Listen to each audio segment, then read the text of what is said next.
This is a reading from Mark chapter 7, again in the New King James. Then the Pharisees and some of the scribes came together to him, having come from Jerusalem. Now when they saw some of his disciples eat bread with defiled, that is, with unwashed hands, they found fault. For the Pharisees and all the Jews do not eat unless they wash their hands in a special way, holding the tradition of the elders. When they come from the marketplace, they do not eat unless they wash. And there are many other things which they have received and hold, like the washing of cups, pitchers, copper vessels, and couches. Then the Pharisees and scribes asked him, Why do your disciples not walk according to the tradition of the elders, but eat bread with unwashed hands? And he answered and said to them, Well did Isaiah prophesy of you hypocrites, as it is written, This people honors me with their lips, but their heart is far from me, and in vain they worship me, teaching as doctrines the commandments of men.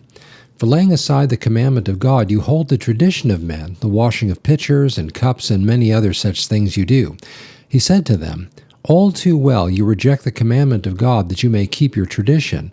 For Moses said, Honor your father and mother, and he who curses his father or mother, let him be put to death. But you say, If a man says to his father or mother, Whatever profit you might have received from me as korban, that is, a gift to God, then you no longer let him do anything for his father or mother, making the word of God of no effect through your tradition which you've handed down. And many such things you do. When he had called all the multitude to himself, he said to them, Hear me, everyone, and understand. There is nothing that enters a man from outside which can defile him, but the things which come from out of him. Those are the things that defile a man. If anyone has ears to hear, let him hear. When he had entered a house away from the crowd, his disciples asked him concerning the parable.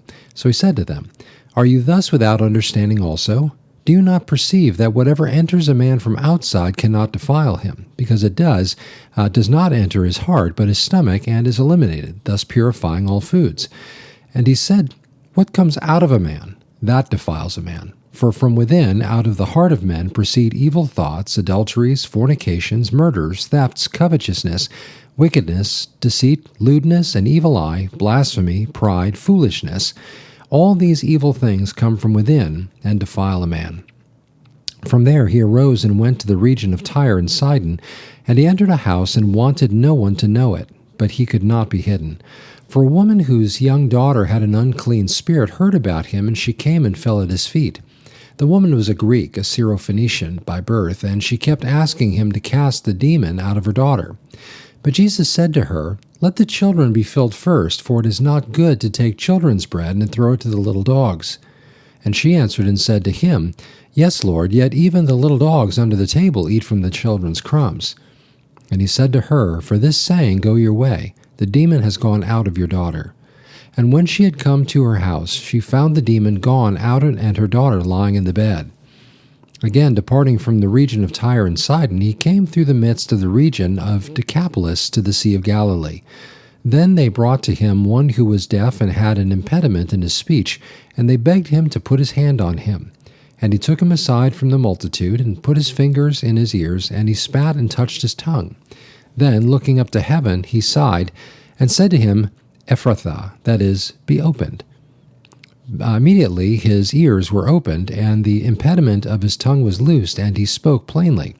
And he commanded them that they should tell no one. But the more he commanded them, the more widely they proclaimed it.